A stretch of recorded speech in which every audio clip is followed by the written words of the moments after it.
De quoi parle-t-on précisément? Donc, il suspend l'aide américaine à l'Ukraine. Fanny Wegscheider nous a rejoint.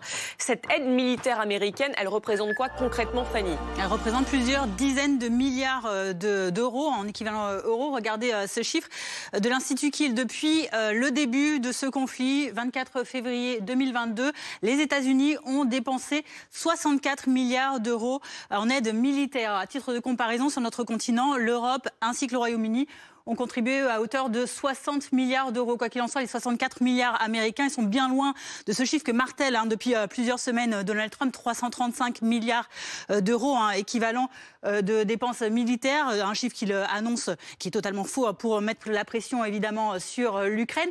En tout cas, vous allez les voir, parmi ces 64 milliards d'euros donc d'aide militaire américaine, il y en a une grande partie qui a déjà été dépensée, mais tout de même, il reste encore 3,6 milliards d'euros d'équipements et d'armes qui ont déjà été alloués donc par le Congrès américain, qui sont toujours dans les stocks du Pentagone et qui pourraient donc ne pas être livrés par Donald. Et on parlerait donc de cette somme-là qui serait actuellement suspendue, gelée. En termes d'armement, on parle de quoi, Fanny? On parle d'armes très sophistiquées qui ont permis de donner une certaine avance aux Ukrainiens sur le front. On pense évidemment à ces missiles semi-balistiques longue portée, les attaques MS, d'autres missiles également, des lance-roquettes, des obus, des obusiers, des armes légères. Il y a aussi ces autres armes très symboliques, ces systèmes de défense anti-aérien, les Patriotes. Il y a aussi des missiles sol-air, des radars anti-aériens.